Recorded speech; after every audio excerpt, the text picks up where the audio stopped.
조금 전에 함께 읽은 본문은 저와 여러분 모두가 너무나 잘 아시는 굉장히 유명한 말씀입니다. 이스라엘의 세 번째 왕이었던 솔로몬이 하나님께 하늘의 지혜를 받게 된 사건입니다. 교회에 다니지 않는 사람들도 솔로몬 하면 지혜를 떠올릴 만큼 솔로몬은 지혜의 대명사와 같은 인물입니다.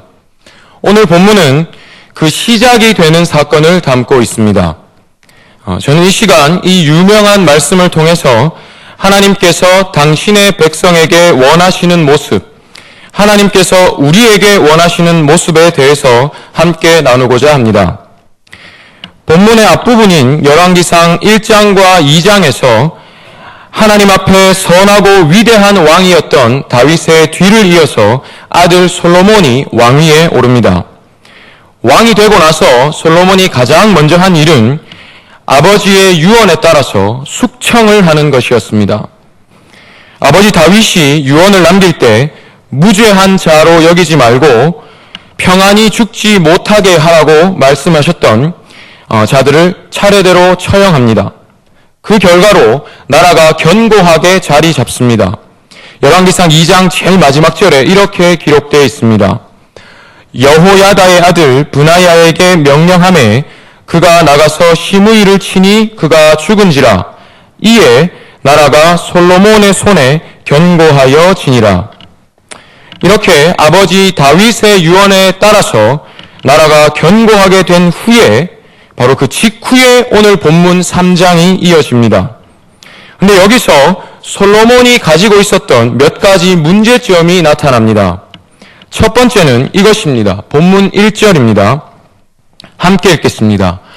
솔로몬이 애굽의 왕 바로와 더불어 혼인관계를 맺어 그의 딸을 맞이하고 다윗 성에 데려다가 두고 자기의 왕궁과 여호와의 성전과 예루살렘 주위의 성의 공사가 끝나기를 기다리니라.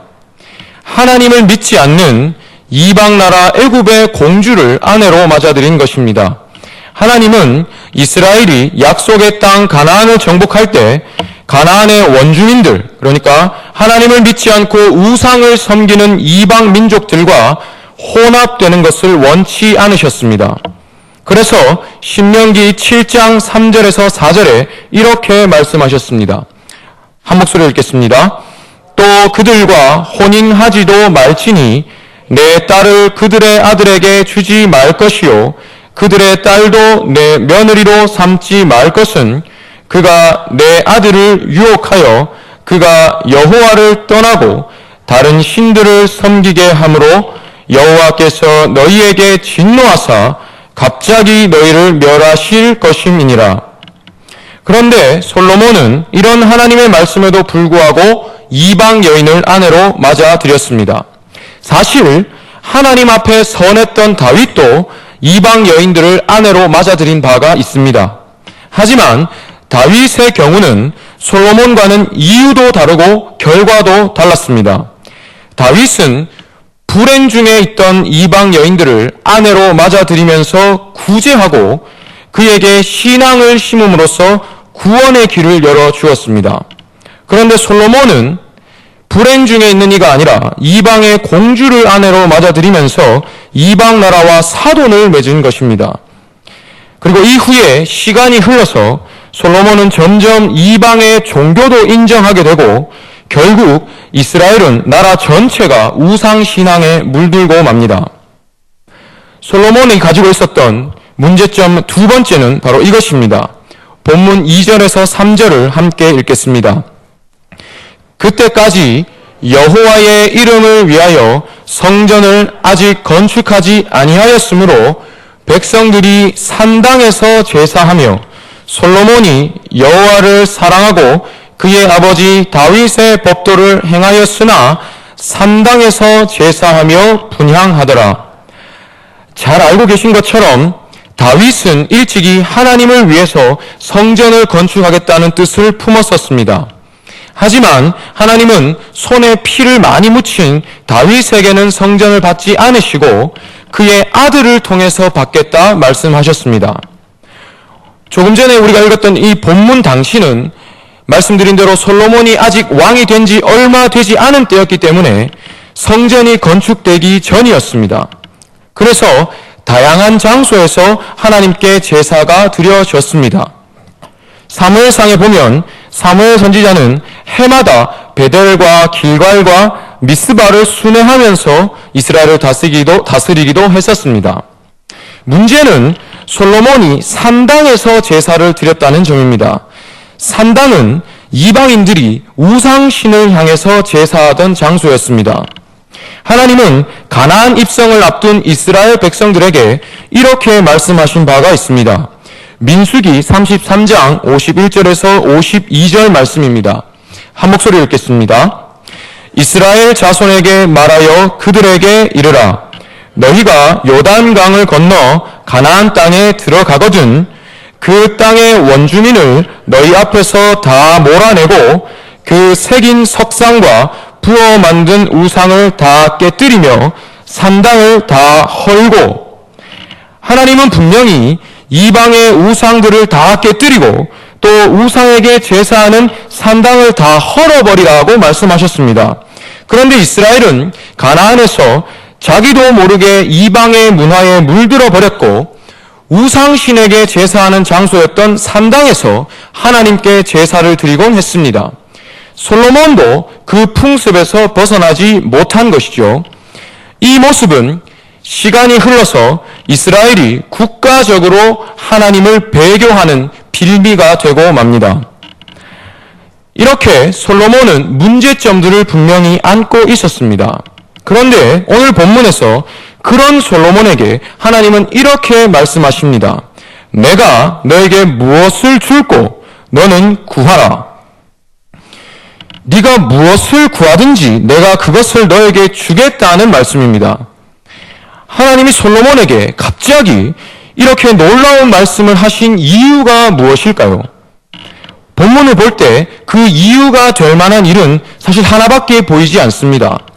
본문 4절에 이렇게 기록되어 있습니다. 함께 읽겠습니다. 이에 왕이 제사하러 기브온으로 가니 거기는 산당이 큼이라. 솔로몬이 그 제단에 1000번제를 드렸더니, 솔로몬이 기브온에 있는 산당에 가서 거기서 1000번제를 드렸더니 하나님이 꿈에 나타나셔서 내가 너에게 무엇을 줄고 말씀하신 것입니다.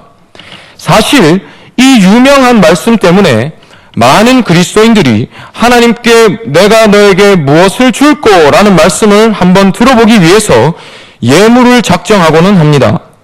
첫째는 솔로몬이 제물을 드렸기 때문에 하나님이 그렇게 말씀하셨다고 생각하기 때문이고, 둘째는 1000이라는 숫자에 집중하기 때문입니다. 솔로몬이 번제를 1000번 드렸다고 생각해서 1000번 예물을 작정하기도 하고, 또 솔로몬이 1000마리의 제물을 한 번에 드렸다고 생각해서 큰 액수의 예물을 작정하기도 합니다. 어찌되었건 간에 그것은 그렇게 중요한 문제가 아닙니다. 정말로 중요한 것은 솔로몬이 하나님께 드린 제사가 번제라는 사실입니다. 구약시대에 하나님께 드리는 제사는 목적에 따라서 5가지로 구분되었습니다. 번제, 소제, 화목제, 속죄제, 속건제입니다. 그 중에 솔로몬이 오늘 본문에서 드렸던 제사는 번제인데, 번제를 드리는 방법은 화제, 그러니까 제물을 불로 태워서 그 향기를 하나님께 올려드리는 것입니다. 특별한 점은 나머지 4가지 제사들은 레위기 6장과 7장에 나오는 대로 제사 후에 남은 고기나 곡물을 제사장들이 취해서 먹지만, 오직 번제는 하나도 남김없이 전부를 불로 태워야 한다는 것이었습니다. 벗겨낸 가죽만 제사장이 취하고 모든 제물을 남김없이 전부 불로 태우는 제사가 바로 번제였습니다. 하나님께 남김없이 전부를 드리는 제사, 그것이 바로 번제입니다. 레위기 1장 9절에 하나님이 이렇게 말씀하셨습니다. 함께 읽겠습니다. 그 그 내장과 정강이를 물로 씻을 것이요 제사장은 그 전부를 제단 위에서 불살라 번제를 드릴지니 이는 화제라 여호와께 향기로운 냄새니라. 솔로몬은 이 번제를 하나님께 드렸습니다. 이때 솔로몬의 상황은 어떠했습니까? 위대한 왕이었던 아버지 다윗의 뒤를 이어서 왕이 된 직후입니다. 또 아버지의 유언대로 행해서 나라도 견고하게 자리 잡았습니다. 이제 본격적으로 통치를 시작해야 될 시점입니다. 바로 그런 때에 솔로몬이 한 일이 하나님께 전부를 드린 것입니다. 1000이라는 숫자는 하나님께 전부를 드리고자 했던 솔로몬의 마음이 얼마나 깊은지를 보여줄 뿐이지 문자적으로는 의미가 없습니다. 솔로몬은 하나님께 무엇을 받기 위해서 제물을 드린 것이 아니라 오히려 하나님께 전부를 드리려 한 것입니다. 솔로몬의 중심은 그가 한 대답에서 잘 나타납니다. 내가 너에게 무엇을 줄꼬 물으시는 하나님께 솔로몬은 이렇게 대답합니다. 본문 6절에서 9절까지 말씀입니다. 함께 읽겠습니다. 솔로몬이 이르되 주의 종 내 아버지 다윗이 성실과 공의와 정직한 마음으로 주와 함께 주 앞에서 행함으로 주께서 그에게 큰 은혜를 베푸셨고 주께서 또 그를 위하여 이 큰 은혜를 항상 주사 오늘과 같이 그의 자리에 앉을 아들을 그에게 주셨나이다. 나의 하나님 여호와여 주께서 종으로 종의 아버지 다윗을 대신하여 왕이 되게 하셨사오나 종은 작은 아이라 출입할 줄을 알지 못하고 주께서 택하신 백성 가운데 있나이다. 그들은 큰 백성이라 수요가 많아서 셀 수도 없고 기록할 수도 없사오니 누가 주의 이 많은 백성을 재판할 수 있사오리이까? 듣는 마음을 종에게 주사 주의 백성을 재판하여 선악을 분별하게 하옵소서. 솔로몬은 자기가 왕위에 오른 것, 또 나라가 견고해진 것, 이 모든 것이 하나님이 자기의 아버지 다윗에게 베푸신 큰 은혜라는 사실을 잘 알았습니다.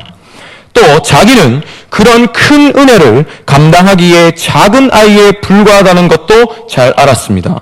그래서 솔로몬은 하나님께 자기에게 듣는 마음을 주사 백성들을 선한 길로 인도하게 해 주시기를, 그래서 하나님이 자기의 아버지에게 주신 이 큰 은혜가 자기 때문에 끊어지지 않게 해 주시기를 구했습니다. 만약에 솔로몬이 자기의 영광과 자기의 소욕만 생각했다면 하나님께 이렇게 대답하지 못했겠죠. 솔로몬의 중심은 온통 어떻게 하면 하나님의 큰 은혜가 끊어지지 않도록 내가 나라를 선하게 다스릴 수 있을까 하는 마음뿐이었습니다.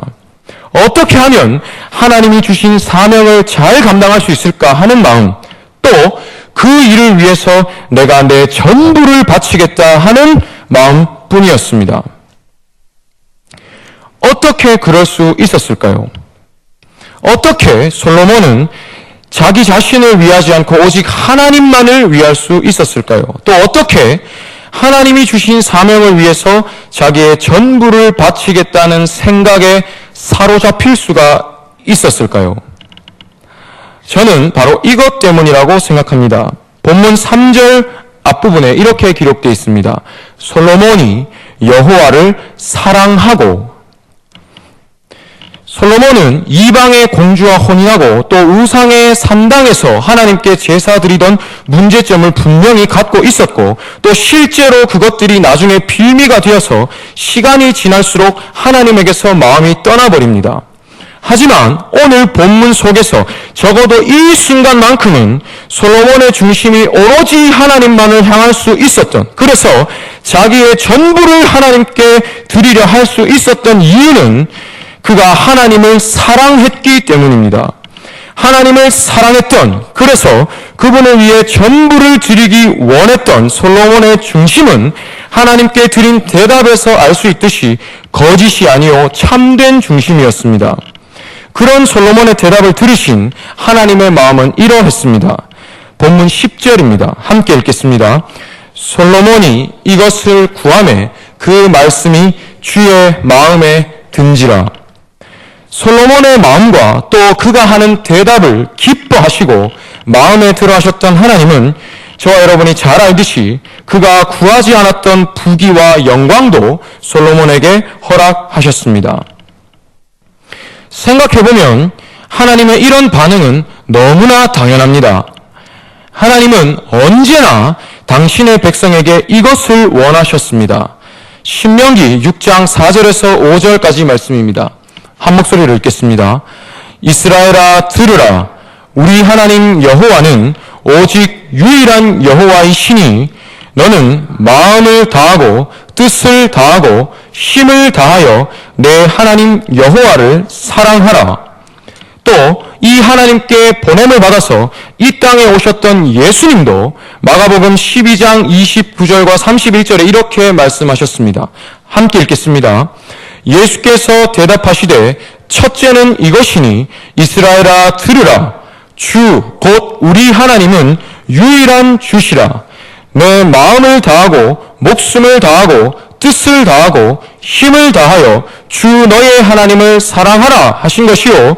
둘째는 이것이니 내 이웃을 내 자신과 같이 사랑하라 하신 것이라. 이보다 더 큰 계명이 없느니라. 하나님이 당신의 백성에게 정말로 궁극적으로 원하시는 것은 충성, 경외, 두려움 이런 것들보다도 사랑입니다.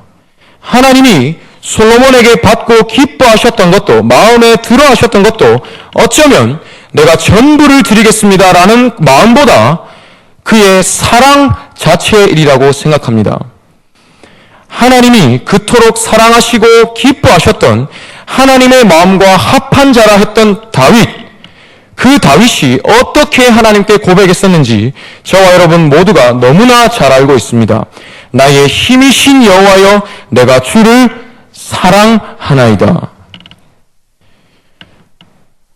우리를 향한 하나님의 마음도 마찬가지입니다. 요한복음 3장 16절 너무나 잘 아시는 말씀입니다. 함께 읽겠습니다.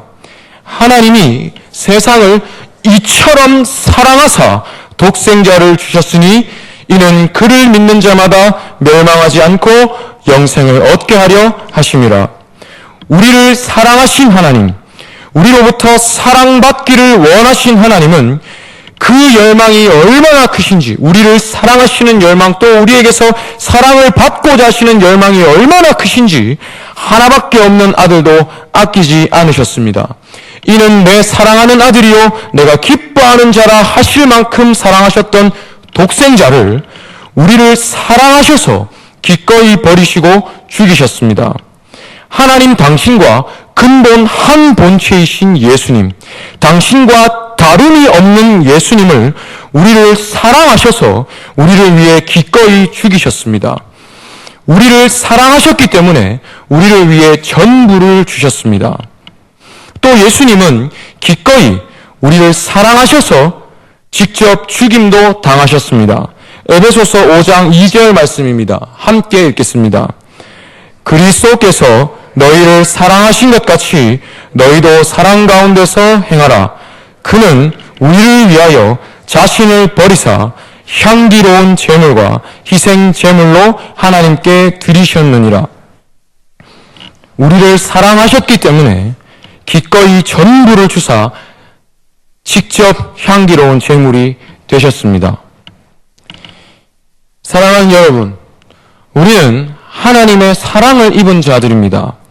하나님은 우리를 사랑하사 자기 자신과 똑같이 다름이 없는 아들을 주셨습니다. 자기의 전부를 주셨습니다. 또 독생자 예수님은 우리를 사랑하셔서 기꺼이 낮아지시고 고난 받으셨습니다. 자기의 전부를 주셨습니다.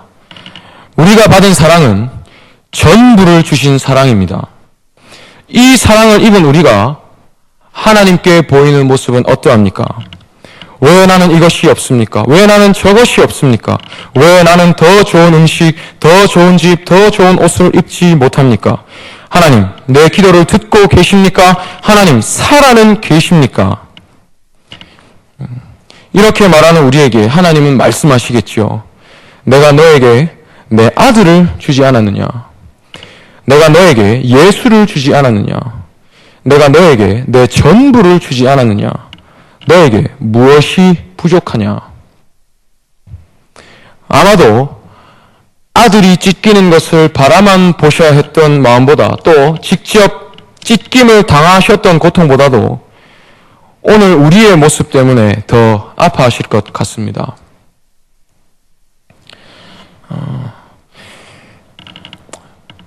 하나님을 사랑하는 마음으로 하나님께 전부를 드린다는 것을 늘 묵상할 때마다 제가 떠올리는 경험이 있습니다. 군대에 가기 전에 2008년 8월 여름입니다.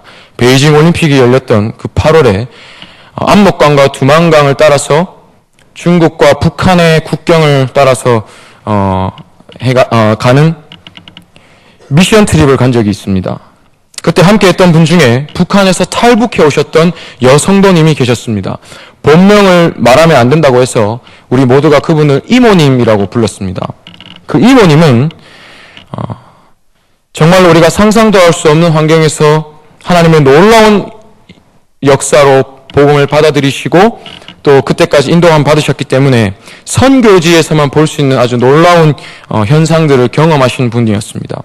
가만히 있어도 말씀이 떠오르고요, 찬양이 떠오르고 말씀 66권이 다 떠오르는 그런 분이었습니다. 근데 그분이 이런 얘기를 해주신 적이 있습니다. 원래는 자기 따님과 함께 북한을 탈북하셨다고 합니다. 그런데 이제 내일이면 남한으로 올 수 있는 그런 날이었습니다. 그날 밤에 갑자기 꿈에 하나님이 나타나셔서 딸을 다시 북한으로 보내라고 하시더랍니다. 그 꿈에서도 너무너무 가슴이 아파서 하나님, 차라리 제가 다시 가면 안 되겠습니까? 제 딸은 남한으로 보내주시고 저를 차라리 다시 북한으로 보내주십시오. 그렇게 기도하는데 하나님이 거부하시더랍니다. 너무너무 마음이 아파서 퉁퉁 부은 눈으로 아침에 딸에게 어렵사리 이야기를 꺼내는데 딸이 먼저 이야기를 꺼내더랍니다. 엄마, 어머니, 지난밤에 꿈에 하나님이 저보고 다시 북한으로 가래요. 두 모녀가 함께 부둥켜 안고 눈물을 흘리고 펑펑 울면서 하나님 뜻에 순복하기로 하고 따님은 다시 북한으로 돌아가셨다고 했었습니다. 그때 이모님이 그러셨습니다. 저는 우리 딸이 살아있는지 모릅니다. 다시 돌아가서 하나님의 인도하심으로 숨어서 복음을 잘 전하고 있는지, 아니면 잡혀서 감옥에 갇혀서 고문을 당하고 있는지, 고문을 당하다가 죽었는지 저는 모릅니다. 그러나 언젠가 주님 품에서 다시 만나겠지요. 이러시는데 마지막으로 하신 한마디가 제 뒤통수를 쳤고 아직까지 제 가슴을 떠나지 않습니다. 마지막으로 하신 말씀이 이렇게 입술을 칵 깨무시면서 하신 말씀이 내게 생명을 주신 분을 위해서 생명을 드리는 거 당연한 일 아니겠습니까? 그러시더라고요. 그 북한 억양이 섞인 그 투박한 말투로 내게 생명을 주신 분을 위해서 내가 생명을 드리는 거 당연하지 않겠습니까? 말씀하시는데 너무너무 부끄럽고 그 부끄러움이 지금도 제 가슴 속에 있습니다. 여러분, 우리는 전부를 주신 하나님의 사랑을 입은 사람들입니다. 오늘 우리가 이 자리에 앉을 수 있는 것, 전부를 주신 하나님의 사랑이 있었기 때문에 우리가 생명이 있고 이 자리에 있을 수 있습니다. 그런데 그 전부를 주신 하나님 앞에 우리의 마음이 어떠한가를 돌아보길 원합니다. 저 자신만 돌아봐도 너무너무 가슴이 아픕니다. 늘 뭔가를 계수합니다. 내가 하나님 앞에 이런 것도 했고 저런 것도 했고 하나님 그럼 저한테 이 정도는 주시겠지요, 저 정도는 주시겠지요. 한꺼풀만 벗겨보면 우리 모두의 마음이 그렇지 않을까 생각합니다. 항상 생각하기 원합니다. 하나님 우리에게 전부를 주셨고 또 우리에게 그 전부를 받고자 하십니다. 사랑을 주셨고 또 사랑을 받고자 하십니다. 우리에게 사랑받기 위해서 전부를 주셨습니다. 사랑받은 자로서, 전부를 받은 자로서 그분께 사랑과 전부를 드리는 것 어쩌면 당연하지 않겠습니까? 저와 여러분은 예수님의 제자 중에 하나인 베드로를 잘 알고 있습니다. 그는 어부였고 바닷사람답게 성격도 급하고 다혈질이었습니다. 예수님을 잡으려고 사람들이 몰려왔을 때 말고의 길을 칼로 베어버릴 정도였습니다. 그런 베드로였기에 모두가 주를 버릴지라도 나는 결코 주를 버리지 않겠습니다. 자신 있게 말할 수 있었습니다. 하지만 잘 아시는 대로 베드로는 닭이 3번 울기 전에 예수님을 부인하고 말죠. 그런 베드로였지만 불과 닭이 3번 울기 전에 예수님을 쉽게 배반해버린 그 베드로였지만 최후에는 주를 위해서 목숨을 버리는 순교자가 됩니다. 바로 주님을 사랑하게 된 후의 일입니다. 부활하신 예수님이 베드로를 찾아가셔서 이렇게 물으셨습니다. 요한복음 21장 17절에서 19절입니다. 함께 읽겠습니다. 3번째에 이르시되 요한의 아들 시몬아 네가 나를 사랑하느냐 하시니 주께서 3번째 네가 나를 사랑하느냐 하심으로 베드로가 근심하며 이르되 주님 모든 것을 아시오매 내가 주님을 사랑하는 줄을 주님께서 아시나이다. 예수께서 이르시되 내 양을 먹이라. 내가 진실로 진실로 내게 이르노니 네가 젊어서는 스스로 띠뛰고 원하는 곳으로 다녔거니와 늙어서는 내 팔을 벌리리니 남이 내게 띠띠우고 원하지 아니하는 곳으로 데려가리라. 이 말씀을 하심은 베드로가 어떠한 죽음으로 하나님께 영광을 돌릴 것을 가리키심이로라. 이 말씀을 하시고 베드로에게 이르시되 나를 따르라 하시니. 성경에는 구체적으로 나오지 않지만 전승에 의하면 베드로는 복음을 전하다가 순교하게 되는데 내가 감히 주님처럼 십자가에 똑바로 매달릴 수 없다고 하면서 십자가에 거꾸로 매달려 순교했다고 합니다. 3번이나 주님을 부인했던 베드로가 자기의 전부, 자기의 목숨까지도 주님께 드릴 수 있었던 이유는 그가 주님을 사랑하게 되었기 때문입니다. 오늘 우리에게도 이 사랑이 있기를 원합니다. 비록 우리의 모습은 온전치 못할지라도 여전히 많은 문제점이 있을지라도 오늘 본문 속에 솔로몬이 그러했을지라도 그런 우리에게도 사랑을 받기 원하시는 하나님, 그래서 우리에게 전부를 주신 하나님, 그분께 사랑을 드리는 저와 여러분 모두가 되기를 간절히 원합니다. 마지막으로 WEC, 웩이라는 선교단체를 설립하신 C.T. 스터드라는 분이 하신 말씀을 나누고 설교를 마무리하겠습니다. 예수 그리스도가 하나님이시며 나를 위해 죽으셨다면 그분을 위한 나의 어떤 희생도 결코 크다고 할 수 없다. 저와 여러분이 정말로 예수님을 하나님으로 믿고 그분이 우리를 위해서 기꺼이 죽으시고 모든 것을 전부를 주셨음을 참으로 믿는다면 우리가 그분을 위해서 하는 어떤 희생도 크다고 할 수 없을 뿐더러 희생이라고 표현하기조차 송구합니다. 우리에게 주신 사랑을 기억하면서 언제나 그분께 드리는 우리의 모습, 우리의 사랑을 돌아보는 저와 여러분 되기를 간절히 원합니다.